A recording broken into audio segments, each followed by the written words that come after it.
Okay, so we are live. First thing I need to do before I set off, get myself into this.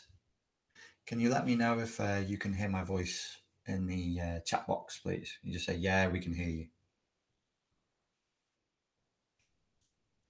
Oh, this is so that I don't end up doing like 25 minutes of good stuff and then people go, we couldn't hear a thing you were saying. All right, cool. All right. I'm going to take some questions in a minute. There's a couple of things first. I was chatting to somebody the other day and we were talking about doing hypnosis as part of like a therapeutic procedure. And there's a bit of resistance around the idea of hypnosis, both in terms of like whether it was a legitimate thing to be doing, whether it even exists, and whether it would work on the person. And this is like the fifth time I've had this conversation in the last 3 weeks. And there seems to be a bit of confusion about what hypnosis is and what it isn't. Why it's got such a bad rep? Well, pretty straightforward. The way it's represented, it's just too tempting for storytellers, for filmmakers, to not turn it into something that it isn't, because the idea of it is cool. Like that you could take over somebody's mind and they would be just like a zombie who would obey you and do whatever you told them to do. That's theatrical. That's got some theatrical merit. That's like, you know, that's a cool idea. It's like for years when I was a martial arts instructor, and that was all I did was teach martial arts, particularly focused on street self-protection, like what really works, instead of the fancy flowery martial arts stuff that isn't going to help you in a barroom brawl or if you get dragged up a back alley late at night at all. And I would get so frustrated. And then I'd be like, well, no, the reason why people think that martial arts is this magical thing where the laws of normal physics and biology no longer apply, which is very common, even amongst adults, even amongst trained adults, even amongst trained adults who have experience of violence, real world experience of violence, more than I do.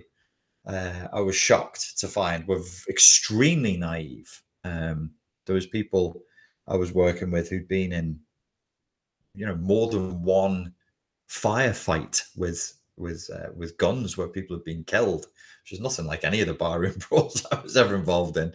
And their naivety was huge, because even though they've got an experience of violence, the martial arts went into a certain slot in their mind because of what they'd seen in films and on TV and read in books over the years. Similarly, psychology goes into the same slot. I tell people I'm a psychologist and they'll be like, oh, can you read my mind? And I'll go, no, I totally can. I know what you're thinking all the time. It's magic.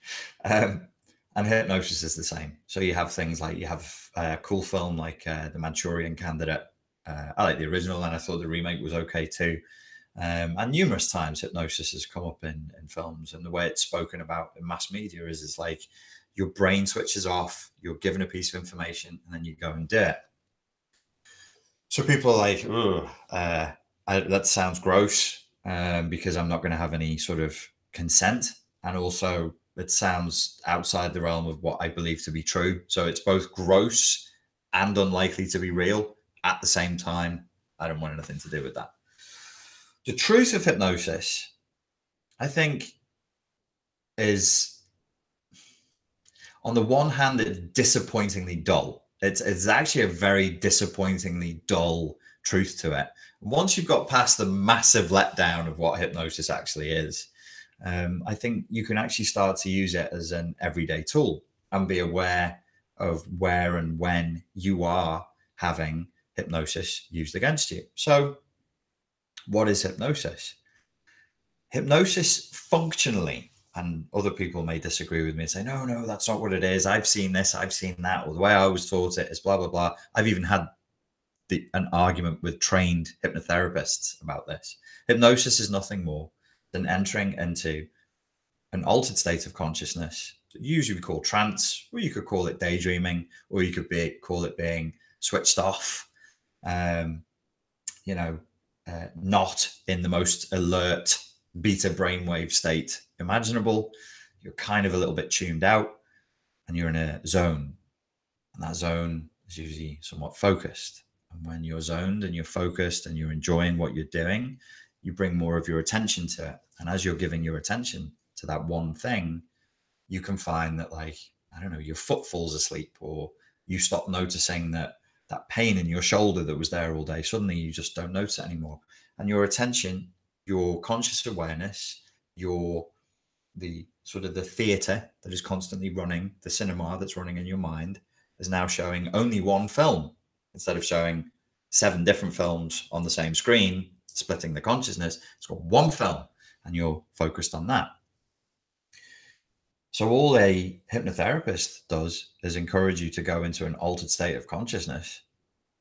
And then once you've gone into an altered state of consciousness, and we're not talking like DMTs, mushrooms and LSD here. We're like, I'm walking around and I'm externally focused. Oh, I got a text. Oh, this text is about an argument I had last week. Boom, you drop into a trance. Might be good, it might be positive, but it can also be something that has an unpleasant, a negative emotional state to it. Suddenly the outside world disappears. You were walking along the street, you were aware of the traffic, you're aware of the people, the birds singing, you get this text, you look at it and you go, ooh, and you switch into a trance, which is the argument that you had last week. Or you get a text from somebody you really like and you switch into a trance where you remember the really good time you had with them last week. It's as quick as that. So as I'm talking to you, in order to sit and listen to me, you're in a slightly altered state of consciousness.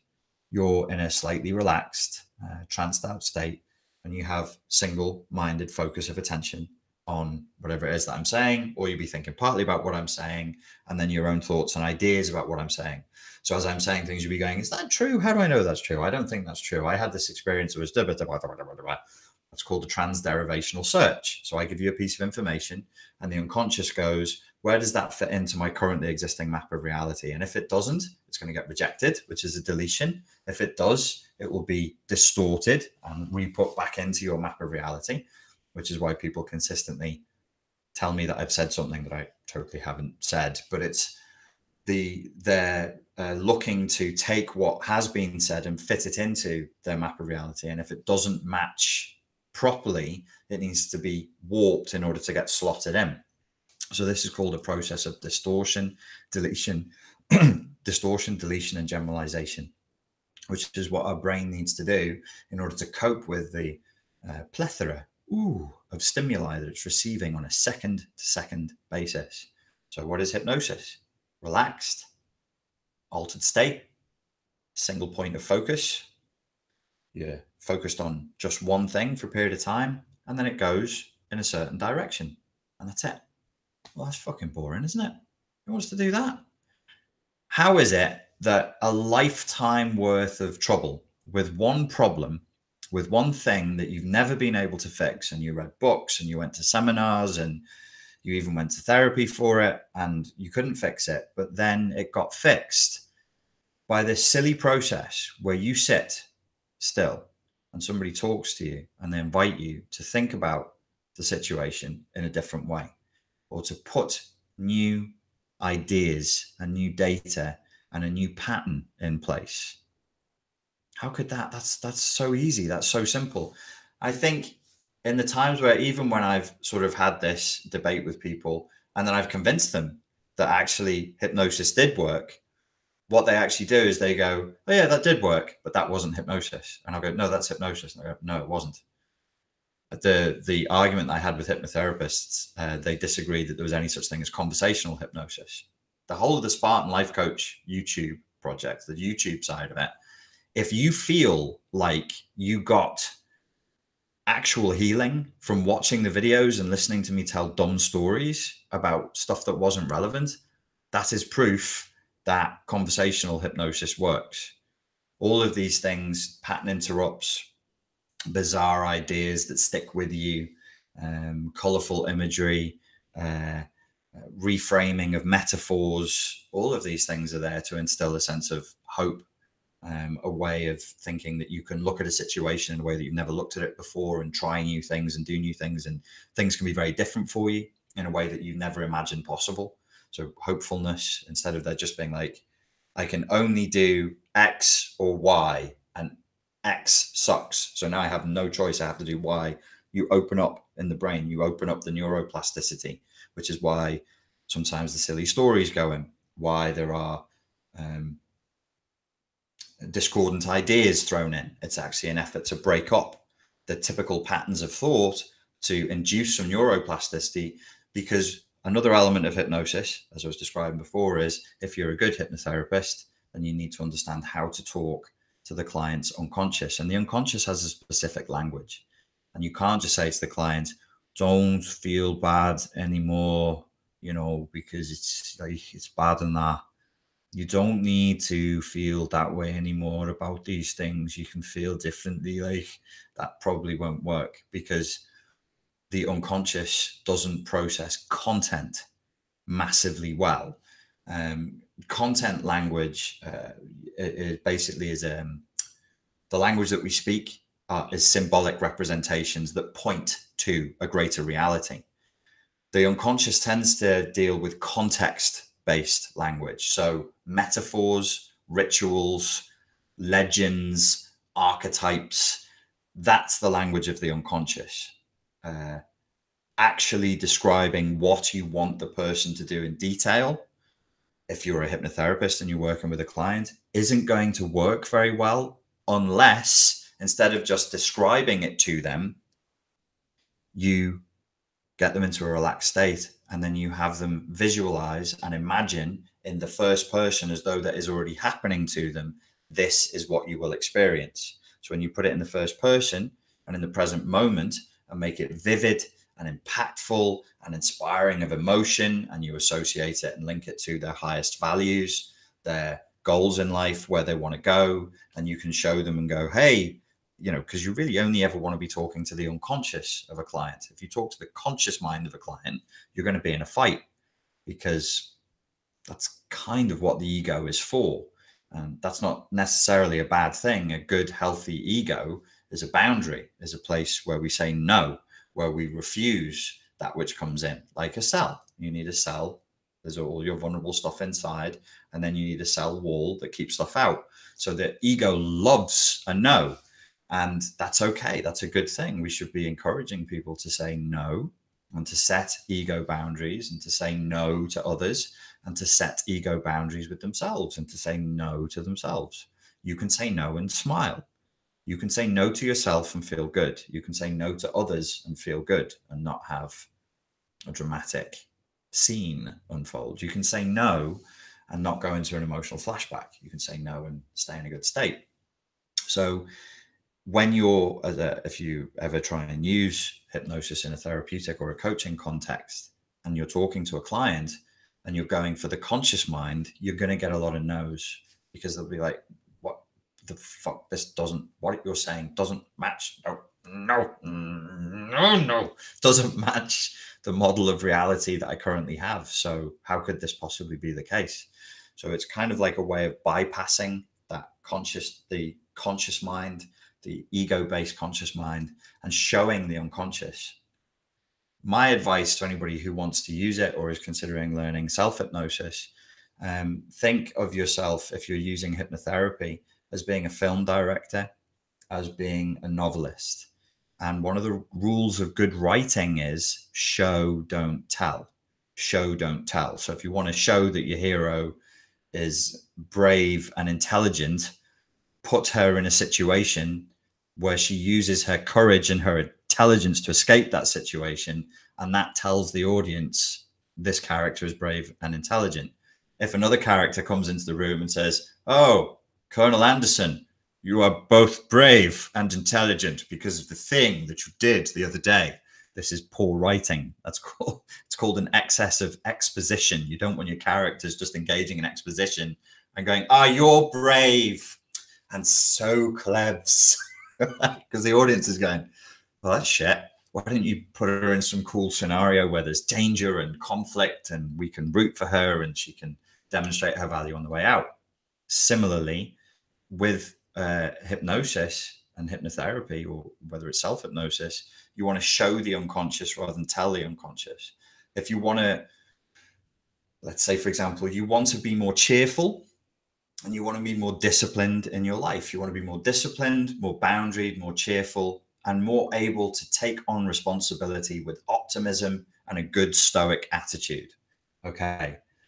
If you have a hypnosis that goes, you feel more responsible, you do discipline now, you take on responsibility with stoicism, that might work for a certain, that will work, sorry, for a certain portion of the population, but that's because they have certain character, personality traits that makes them respond in a certain way to authority.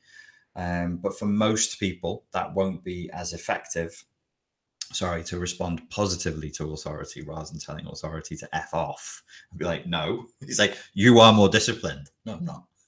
Go away.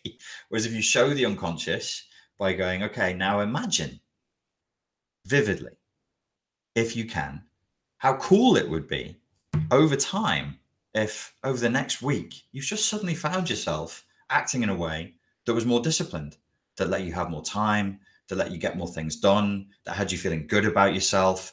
And then imagine vividly right now how it would feel inside your body if you felt optimistic, if you felt hopeful, if you felt excited, if you felt good. If over the next week you were just in a really good mood and you've been disciplined and you're getting everything done and you're taking on responsibility and you have a good attitude about the whole process and so on and so forth. So you actually put the client, kind of like an audience member, in the seat of the experience. Rather than saying, you're going to feel disciplined, you actually put them in the seat of the experience and have them live that ahead of time. What does that do neurologically? Well, I've said elsewhere, and I got this from other people from long ago. So some of this is like stuff from positive psychology from like the 1950s. The brain is a question answering machine. So your conscious mind is a question answering machine. And it will say, like I say, the brain is a question answering machine. And all of you just went, is it really? How do I know that it is? Oh my God, I'm asking questions. Oh my God, he's telling me that I'm asking questions. Can he read my mind right now? Yes, I think he can. So you get these questions and these answers. The unconscious, because the unconscious kind of, well, I mean, you'll end up going into like a philosophical debate that has there's no end to it. We don't really know what consciousness is and we don't know where it is. So we can only say, well, it kind of seems to look like this. The unconscious seems to be closer to what the brain does holistically. So when you're getting dreams and that's a reflection of the unconscious, that's the way your brain makes sense of reality holistically. What your conscious mind is doing, what you're thinking with right now, what I'm speaking with right now, is pretty piss poor compared to the supercomputer that's going on. It's like using your smartphone when you have like some giant supercomputer at NASA behind you instead. The difference in the capacity to process data is huge. So the conscious mind, they reckon, again, this is psychology of consciousness and the psychology of awareness, which is extremely problematic. They reckon, the psychologists reckon, and it seems to be true, the conscious mind can hold about 7 pieces of data under clinical conditions at any one time, +2 or -2. So depending on your levels of stress, how much Adderall you took that day, you might be able to take 5, 7, or 9 pieces of data with your conscious mind.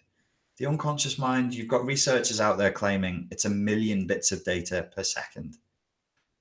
So let's say it's 10,000 or 1,000 versus 7. It's still huge. So what the unconscious does for speed and for survival, because the unconscious and the brain aren't as fussed about whether, you know, the fact that you love vanilla ice cream versus caramel crunch really says who you are, about what kind of a person you are when it comes to like human rights and your political leanings. You know, that all of that is just ego. That's why we call that ego stuff. That's the story of the self. You know, your socks, your favorite musician, your favorite whatever it is, that's all just ego. The unconscious and the brain is trying to map territories. That's what it's predominantly about. Emotional, psychological territories. If you dream about houses, you're probably dreaming about mapping an emotional territory. It might be your own emotional territory, your own psychological territory, or the emotional and psychological territory that you're trying to get across with another human being. So what it does is it draws complex equivalents. So it goes, this is like that. And then the brain makes a neural connection. It goes, this thing is kind of like that thing. And it does it at the speed of electricity. It just goes straight away. This thing is like that thing, faster than I could say it. This thing is like that thing. This thing is like that thing. What he's saying now is like this thing. Well, that's going on over there. Well, this thing is like that thing. And this thing is like that thing. Why? Just evolution, just so that we can keep eating berries and avoid saber-toothed tigers and not die horrendously or starve to death, or so it's fast. Because of a lot of complex equivalence that goes on at the unconscious level, what we need to be focused on really is trying to build neural pathways. So the other element of hypnosis that's kind of dull and kind of makes it rather pedestrian, quotidian, and everyday and non-mystical and non-magical, but I think that's a good thing, is it's kind of like training. It's kind of like going to the gym. So if I put you into a trance, and I am not a 20-minute trance induction guy. I'm the guy who says, sit down, take a nice deep breath, close your eyes and listen to the sound of my voice. And for most people, they're so overstimulated with advertising and marketing and noise and people and smartphones and social media and everything else. They're just like, oh my God, yes, sitting down and not just nothing, but just one thing I need to do. And I'll just be like, just tell yourself to relax and breathe. And that's all the trance they need. It takes 10 seconds, 15 seconds max. Now you're in a deep enough trance. And the rest of that precious time I have, we're going to be you in the driver's seat and me taking you where we have agreed before we began that it is that you want to go. So you want them creating new neural pathways. You want the client to be creating new neural connections. Well, how do you do that? The optimism and self-discipline thing, you would want them to do it 4, 5, 6, 7 times.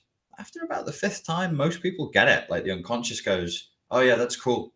Yeah, I'm going to do that. So that's the direction you're sending us in, is it? We're going over there now. You want more discipline because discipline is a good thing and having boundaries is a good thing and it makes me feel good. And I like to feel good because when I'm feeling good, that means I'm more likely to survive. And when I'm feeling bad, that means I'm less likely to survive. So feel good is good. So go over there. What's over there again? Well, we just showed you. You see yourself going through a period of time, maybe a week. Most of us can imagine what the next 7 days will look like. Take it up to a month and it's a bit like, ooh, vague. For a week, see yourself being a bit more disciplined, enjoying it, feeling optimistic, feeling hopeful, getting things done, feeling good about yourself. And then you would have the client feel really, really good, feel really, really confident somatically inside the body, that space between emotion and physicality, wherever you feel good. Everybody feels excited, hope, optimism in a slightly different way. You generate those feelings. You have the person vividly imagine as vividly as they can, which is usually vague and little bits of video or GIFs that like flash through. And some people have color video. Some people will be black and white. Some people will be close. Some will be far away. This is all standard neurolinguistic programming. All of those things are called internal representations. I don't play with them that much because I just tell the person where I want them to go and I let them figure out the details. So I'm kind of like, I'm trying to be the director and the author, but I also know that really you need to be the director and the author. You know what's going to take you to that emotional place and that psychological place better than I do. So I need to create the space in which you can fill in the gaps in this virtual reality experience that we're moving through together consensually. It's very hard to do this stuff non-consensually, but I'll come to that at the end. You do it 5 or 6 times and you're starting to lay down a new neural pathway. And then what will happen is every time the person sits down to listen to you doing the hypnosis or you do it for yourself, you already feel good. So, well, I haven't done anything yet. Why do I feel good? Why do I feel relaxed? Because whatever we do a lot of, we get good at. We're skill building machines. We're repetition machines. It's why you've got to look at your habits and be really careful with what you let yourself think and feel and say and do on a daily basis, because all of the psychology research and all of the spiritual teachings that we've been given for the last few millennia say the same thing. Whatever you did today, it's highly fucking, tried not to swear for the entire time. See, that's a poor boundary issue.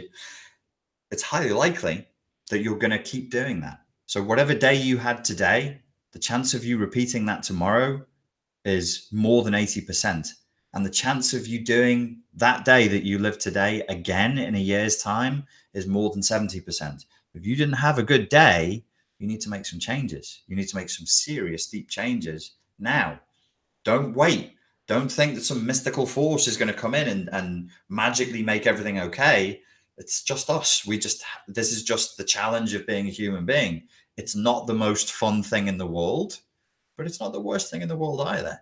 Something to be aware of, unless we are pushing outside of that comfort zone. When we talk about the comfort zone, we're just talking about the repetition zone. We're talking about what we're already skilled at. You will want at your most basic level to stay within the range of what you're already skilled at.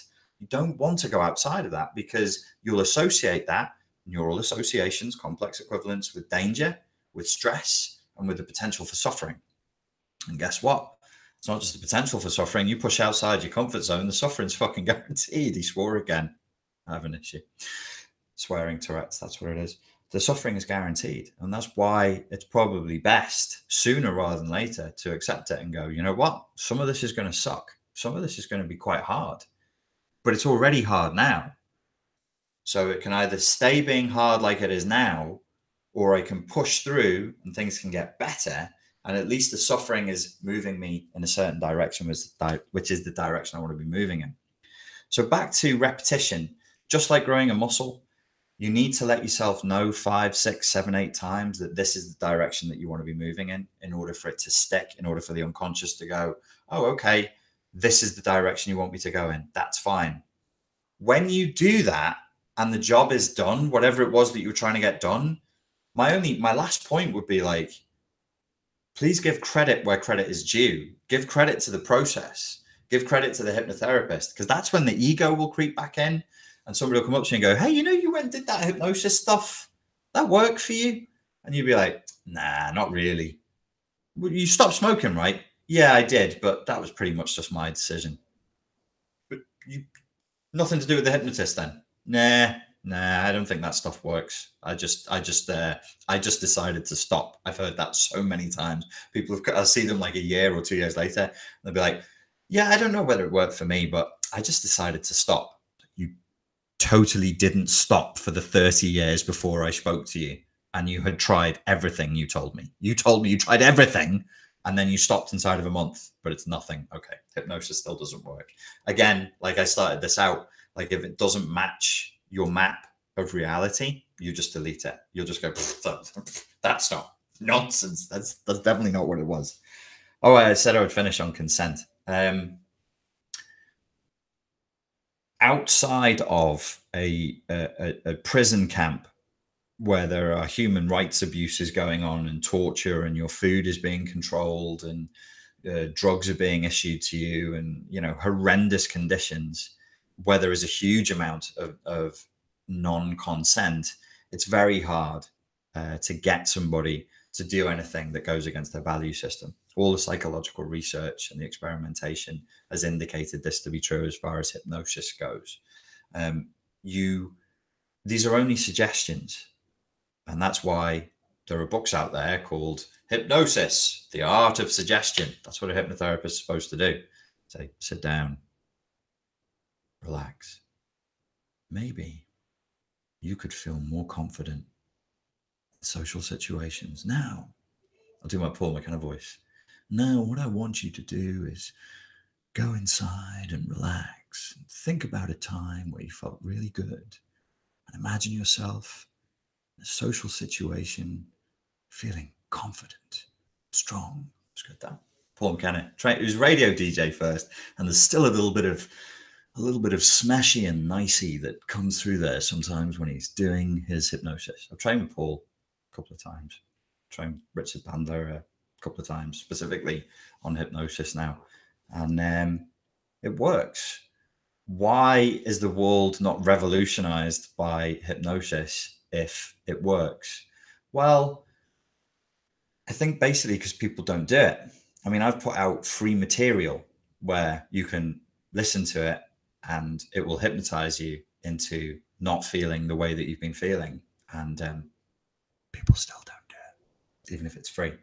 And I think, again, it's just outside of the scope of what they think is true. So as far as non-consent goes, unless you've been locked away and brainwashed by people who had total control over you, like you need to be in like a prisoner. And even then, I wouldn't, you know, Manchurian candidate scenario, assassin type scenario. They even played with it a little bit with in Homeland, with the Daniel Lewis character. And, you know, they talked about being traumatized and, you know, because of the trauma, that's why he switched sides. And, blah, blah. And I'm like, no, there's no way. That's just doesn't matter what you do to a fully grown human, to a fully grown adult with a formed ego. You're not going to get somebody to walk into the White House with explosives strapped to them, no matter what you do to them. Because as soon as they're away from that danger, as soon as that pressure's gone, they'll be like, "Well, thanks God for that. I'm not doing that shit." So yeah, that also probably added to the crazy mythology around hypnosis too. Okay, I'm going to see if there's any questions that people have regarding hypnosis. Antical says, I do your stuff for approximately 2 years and I feel better every day. That's good. Visualizations and manifestations. Yeah. Everyone imagine he has taken his top off. Now, come on. Come on. Sarah Clark, could you hypnotize someone into using your hypnosis? Yes. I can use the hypnosis. Feel good now.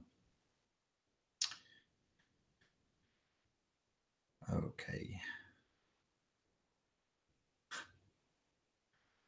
If anybody has any questions regarding hypnosis, now would be a good time to ask them. A question should always have a question mark at the end of it.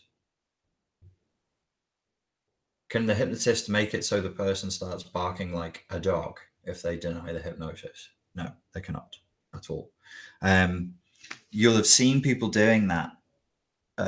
That's what stage hypnotists do. But the truth of that is that it's massively a consensual experience. The stage hypnotist goes through a process where they sort for the most extroverted and attention-seeking, probably histrionic people in the room. Out of a room full of, let's say it's 200 people, should get 5 or 6 people who are really good. 10 people who volunteer, so that they're self-selected for extroversion. They want to go up on stage. They know it's stage hypnosis. They know they might be asked to cluck like a chicken or bark like a dog, so they want to do that shit. And then what the hypnotist, I don't know much about stage hypnotism, but I know this much, will then do is they'll test them for impressionability. And they'll say, oh, we're going to test you now to see how susceptible you are to hypnosis. And actually what they're testing them for is what their levels of social restraint are and how drunk they are and how much they want to be the center of attention in that moment. So you take your 10 people who are self-selected and then you walk up behind them, you go, now you'll go into a trance, now sleep. And if they really drop down and they really go along with it, then they really want to play the game. The whole thing is a game. It's a consensual game. They're not barking like a dog or clucking like a chicken because they don't want to. They're doing that absolutely because they want to. We are not the creatures that we pretend to be. And also there is something trance making about being up in front of a group of people. Okay. Looking for questiones. Oh, my Skype is on. Let's just turn it off. It's very annoying. Okay.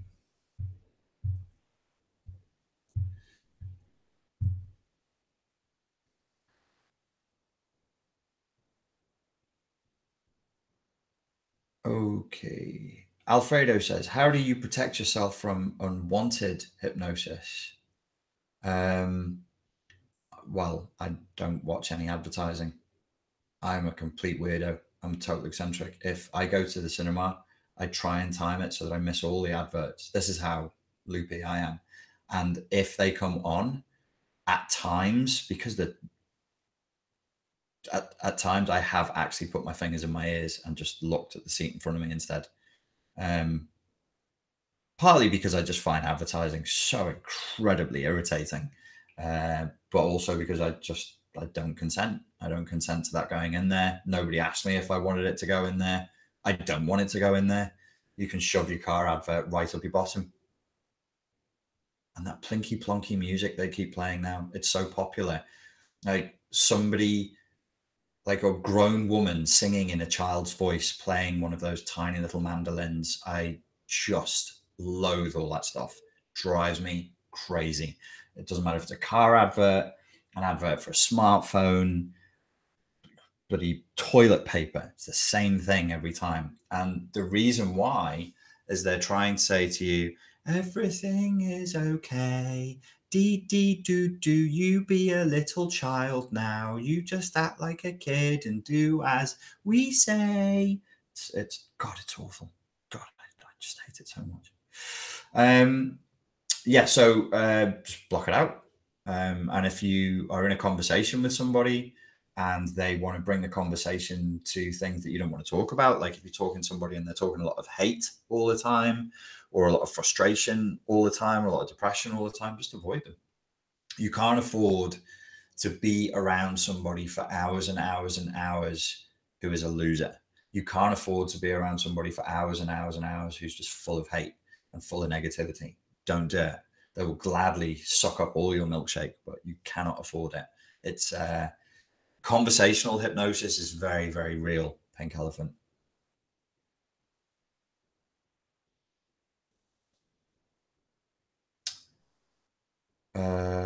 Can hypnosis be conducted via Skype with a hypnotist? Probably. Beata says, infantile advertising, it's cupcake fascism. Never heard that before. How can we trust the hypnotist? Well, trust the human. If you've tested them and you think they're a trustworthy human being, then you'll be fine. And if they start saying something weird during the hypnosis, just never go back ever again. Can we get the presentation of the hypnosis seminar you did a while ago? Yeah, I was supposed to release it last Wednesday. Didn't too much work on this week, but I will release it Monday.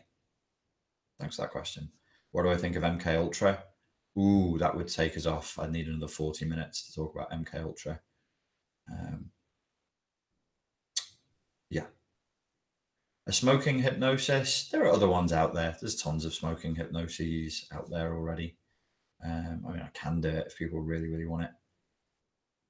Hypnosis is gaslighting. Kind of. Gaslighting, I suppose if you were like the hypnosis part of narcissistic abuse would be the words that they consistently say to you and the way that they treat you, which kind of falls under the thing of gaslighting. Yeah, I guess so. Hello from Portugal. Hola. Do you offer hypnosis audio products, please? Oh, thank you for asking. Yes, just head over to spartanlifecoach.com and look at my products there.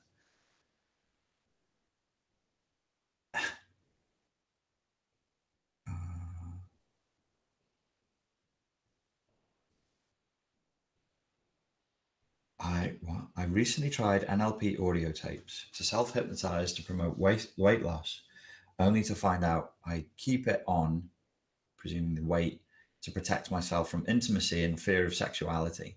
What do I do? Oh, I actually have a hypnosis audio that I did for a weight loss group specifically on that, because I think a lot of people who struggle with weight loss are actually keeping the weight there as a barrier, as an extra level of boundary to an external dangerous world. And yes, to make themselves appear less attractive so they don't attract, this is all unconscious, so they don't attract predatory sexual types if their trauma and their pain was sexual or caused by, or they were told it was caused by their attractiveness. So yeah. MK Ultra. Dude, seriously, what is MK Ultra? Go Google it.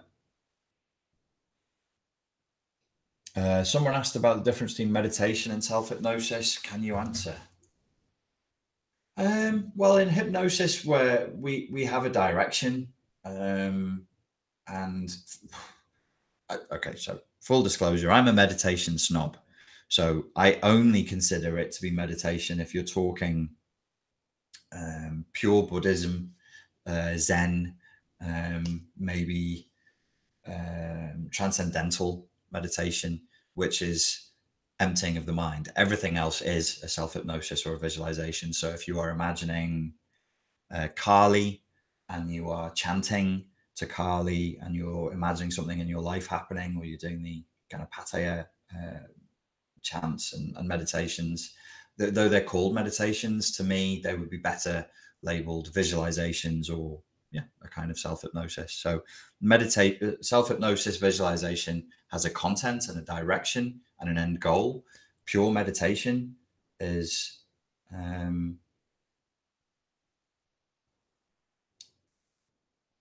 detached observation of the observing mind, engaging in pure awareness, just being present. And there's very little. It's like an undoing. So self-hypnosis is still a doingness, whereas meditation is a non-doingness. What are the consequences of bad NLP with hypnosis? I don't know. If you like a bad NLP practitioner, probably just bewilderment and feeling awkward and uncomfortable. I've seen bad NLP practitioners at work, and it's just awkward. I don't think it would be catastrophic. I think what would happen is you just be like, oh, that was really shit. I don't ever want to do that again. They do. I remember watching a guy. He actually tried this with me during the seminar as well. God, it was so creepy. He was doing something where he was touching people's hands, and he hadn't asked permission to touch their hands first, and then he wanted to do a process with me, and I was like, okay, but I'm not into that hand touching thing. And he like was anchoring me by whacking me. It was really didn't feel very calming. If I had my eyes closed and it goes like that, I'm like, geez, the spike of adrenaline. And then he took my hands and was stroking them, and I was like, you have no idea, because you haven't asked, if anybody in the room is the victim of any kind of like sexual abuse, but this shit, don't ever fucking do that. So that was bad NLP. That was really, with my eyes closed as well. I'm like, I want to choke you until you gurgle. Stop stroking my motherfucking hands. So much for not swearing. Therapy sucks, says Reza. No, it shouldn't do. Shouldn't do. Does NLP help with phobias? Yes, absolutely. Probably the best thing it's for is phobias. I get vertigo and now fear of flying. Yeah, NLP should help with that. Absolutely. Can you recommend any books on self-hypnosis to get rid of fear of intimacy? No, none that I'm aware of. Can hypnosis wear off? Does it need more than one session? Yes, hypnosis will wear off. It is only the same as any kind of conditioning. So like if you work up to doing 100 push-ups or something and then you leave it for 6 months, it's going to fade. Like the body, the brain, the human system will tend towards the conservation of energy, and it won't keep doing something unless there's a reason to keep doing it. Sarah Clark said, I've started doing your park bench zen. Is good. Yeah, park bench zen is the shiz.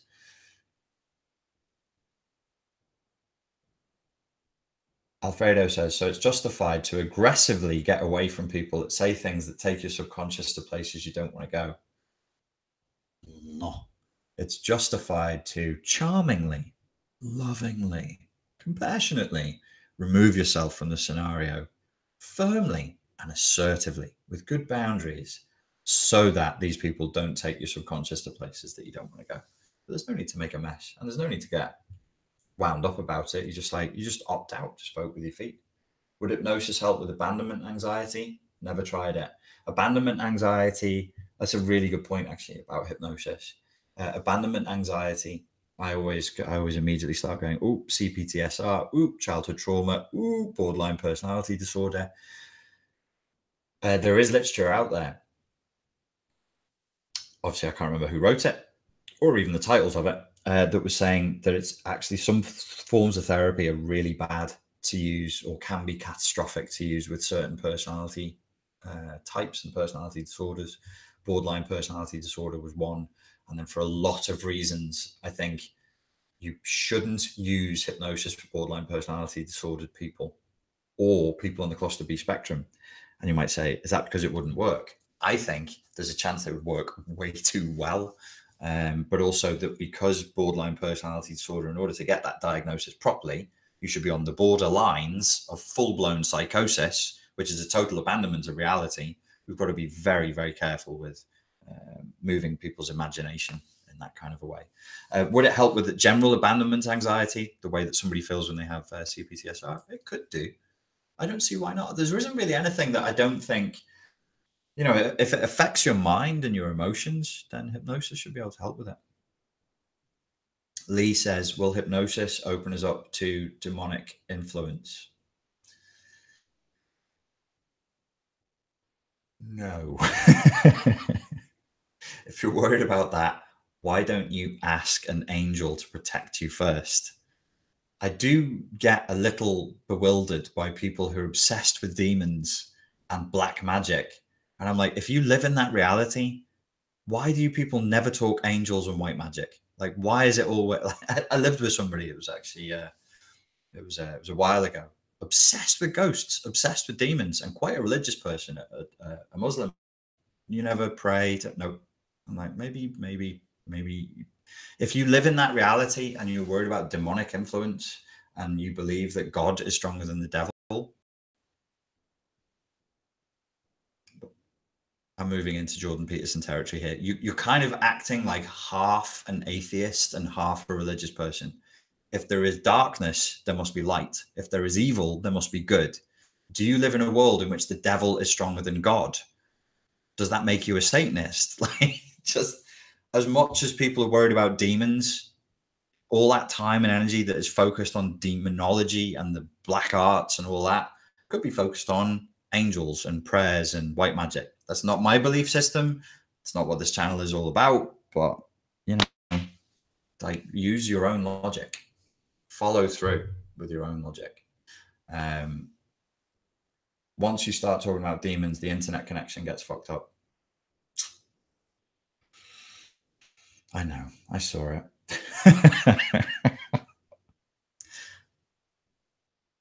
let's all think about angels and light, and ask the Archangel Michael to fix my internet connection. If it totally works now, right the way through, you know that the angels fixed it. How about psilocybin for an altering trip? I don't know. I mean, psychedelics, it's popular at the moment to talk about psychedelics and their use. I know that there are respectable, authentically respectable clinics that are apparently having great results. I've used, or I did use when I was younger, LSD quite a few times, and I'd say don't do it. Just stay away from it. But you know, to each their own. My official party line has been since day one and will continue to be: don't use psychedelic drugs to try and fix long-term trauma. The potential for inducing psychosis is not great. It's quite small, but it is there. Like, it's, I don't know if it's proven, but there is a growing body of research that psychedelics can induce. There's even a condition. Oh, who was I talking to? Oh yeah, I know who I was talking to in the last week, where her mate had gotten into a state from taking LSD, and I was saying to her, oh, I'd just come across a few days before that, I don't know, Psychology Today or somewhere, saying that there's actually a term for it now. It's psychedelic psychosis induced personality disorder or something like that, where you actually end up doing what they think could be permanent damage. So I'm not a big fan. And I'm not sure that I learned much more from taking psychedelics than I would have got than just chatting to people, reading books, listening to good lecturers, putting good information inside of my mind from good, well-intentioned people, and taking long walks in nature and giving myself the time to think. I'm not sure that I got much more than that. So I actually came up the other day that my last psychedelic experience was, well, I think all of them were kind of spiritual in nature, and it was just psychedelics get real repetitive. We are the creatures of the Garden of Eden. This is the DNA. Look at the DNA. Look at it. Look at it. Look at the snake. Look at the snake eating its own tail. We are the creatures of the Garden of Eden. We are the. This is the. And then it was just tumbling down the walls, and I was like, all right. I probably was done with this show after about 5 minutes. We did 10 hours of that. We did 10 hours of that just over and over and over again. And I was like, by the end of it, I was like, wow, yeah, LSD is kind of repetitive. But then some people tell me they've had amazing experiences on LSD where, you know, the loving light at the center of all things infuses their entire being. I'm like, I got a lot of religious stuff. I don't particularly consider myself a very religious person. A lot of religiously stuff. Plant-based medicine is different from LSD.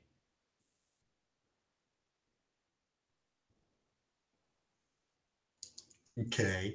I guess everybody should do what they think is best for themselves as sovereign adult human beings. Last Miranda grumpily writes, for the 500th time, there are other people there. There are other people asking questions. Is it possible for the subconscious mind to pick up negative messages that can't be heard while being awake? And what Thor character do you like? I don't give a fuck about Thor. I don't give a fuck about any of that shit. I like the one that is silent for eternity. Which one is that? Tell me which one that is. He's my favorite. Well, she's my favorite.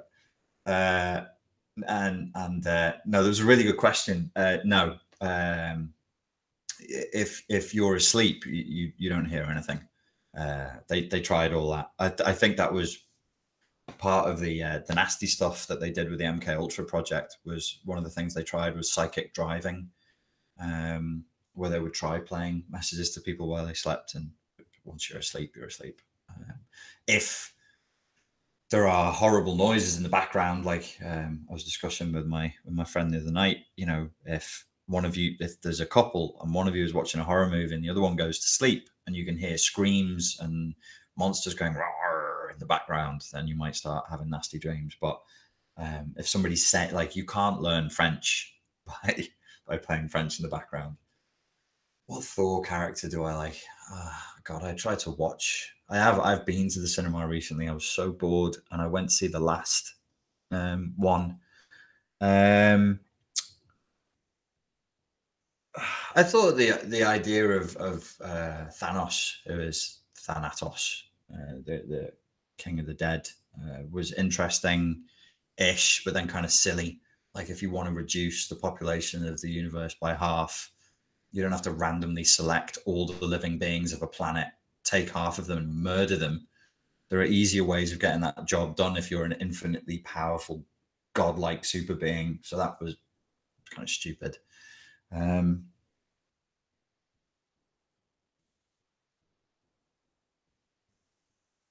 I don't know. I think I've said this before. I was never a DC or Marvel guy. I think they're all nerds. I thought they were nerds when I was a kid. I read 2000 AD, and I thought it was really cool reading that instead, because everybody in 2000 AD they were all broken and messy and, you know, weird outcast type characters. I actually caught some of Captain America yesterday. I think it was the first one. And as a film, I don't like that character, but as a film, I think, like, I was in a restaurant and I watched the preamble to right up to where he becomes Captain America, and then it was time for me to go. And I thought that was quite good, but I don't really like those films. Loud and daft things. Ooh. Can hypnosis work on ADHD? My adult son is bipolar and can't take ADHD meds. I would try hypnotherapy for sure. But if he is bipolar and has ADHD, you can expect to be putting in quite a lot of work. There will be a good number of sessions that you'll need to do with with a very, very good therapist. Have you gone through hypnotherapy? Yes. Was it effective? Yes. Can you hypnotize yourself? Yes, I can. Babu says drugs and hypnosis are two types of surrendering the will. That sounds like a cool title for a dissertation, or like if you had a philosophy meetup and everybody's going to ponce around stroking their chins, that would be the title of it. I like that one. Psilocybin is more gentle. RG says LCM. Hey, I would try it. I'm not saying I won't do it. I'm saying I don't recommend it for people who are seeking the healing from trauma. I mean, reduce your emotional flashbacks. That's increase your emotional literacy before you touch any psychedelic drug would be my advice. But I might do it. I might give it a go. Shamanic guided ayahuasca. The reports back that I had about ayahuasca sounded kind of goofy to me. And I met a guy who believed that I met him on a seminar in Texas, after the seminar in Texas. He clearly believed he'd been enlightened by ayahuasca. And he was like, oh yeah, it just really woke me up and changed my life. And I'm not the person I was anymore. And he's like, sat there on his laptop in a bar at 10:30 at night. And I'm like, oh wow, yeah, that sounds really cool. And then he started spouting pseudo enlightened, non-dualistic garbage and finished it with, and let's talk about the ways in which you are actually me. And I was like, is this what ayahuasca did to you? Did it make you think that first year undergraduate philosophy concepts were somehow deep and meaningful? What the fuck, dude? So I got put off by ayahuasca the same way I got put off DMT. The people around it and the gibberish that was being spoken about it, I didn't believe the hype. And there's people down in South America who every time something is good, people show up, tourists show up, and they just ruin it. The last thing I read about shamanically guided ayahuasca in South America, I think it was within a week, a tourist had killed the shaman because they believed the shaman had done something. And then another tourist killed his friend who was a tourist somewhere else in South America. And these things happened within a week of each other. I don't think I would go to South America. I'm going to South America in the not too distant future, but I don't think I would go down there and go, hey, I want to meet like a genuine shaman, because I think somebody local will just go, oh yeah, I'm totes a shaman. Totes. Give us your money. Drink this. You'll be fine. Was he the walrus? He was, yeah. Silent Psychology says ultra spiritual people crack me up. Exactly. There's some words there from a JP Sears fan. He was an ultra spiritual person. If I'd let him carry on talking, he was probably going to tell me about his workout regime and his flipping diet. I'm sure that's what was going to come out. Though I hadn't asked him, that's what was going to come out of his mouth next. I just like, oh, I need to go now. Okay. When you've done LSD already, the rest of the psychedelics kind of seem childish when it comes to the grip they have on you. That's what you say, Vasta. I have no idea. I was told that he's not a hippie, but he's a guy he's like in his late 60s. He's Californian. So he was coming up in the 60s and 70s, and he did a lot of drugs. And he went to an ayahuasca ceremony with his wife, who is a yoga teacher. I don't think she's done that much drugs, but she does a lot of yoga and meditation. And maybe the ceremony they went to wasn't very good. Maybe the drug wasn't mixed right, but they both said it was a very anemic experience. It wasn't. They were both like, yeah, we were tripping. So it's just not that much to it. I'll try it if it comes into my zone and I feel good and I like the idea of doing it. I would try it. I just don't recommend it. Okay. What do you think about the black cube? Any questions about hypnosis from you guys? Okay, guys. I don't know what the black cube is. I'm sorry. Anticule23.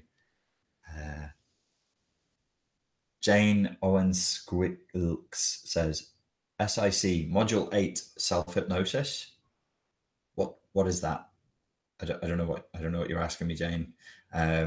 But if you're on the Silence the Inner Critic course, which clearly you are, I just sent out an email 40 minutes ago that will let you ask me a question for the live Q&A that I'm doing for the Silence the Inner Critic members tomorrow. So send me that. Just pad out the question. I don't really know what you're talking about there. Pad it out. Let me know what's going on, and I'll answer it in the live Q&A tomorrow.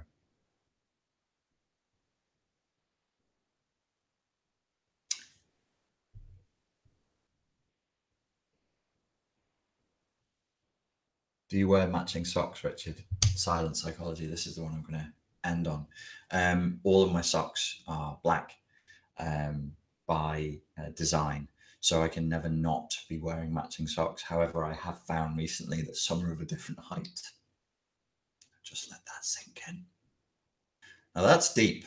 If he'd said that to me, I would have been like, this guy knows a thing or two. If he'd been like, I wear matching socks all the time, but some of them are a different shape, I would have been like, damn. All right, guys, thank you very much for the questions. I hope you enjoyed the hypnosis part earlier. As always, it's good fun chatting. And thanks for your time and your attention. And I look forward to speaking to you soon. Cheers. 50 Shades of Socks. Absolutely. I should have done the whole thing about socks now. I really regret just not calling it socks, question mark. All right, that's it. I'm out.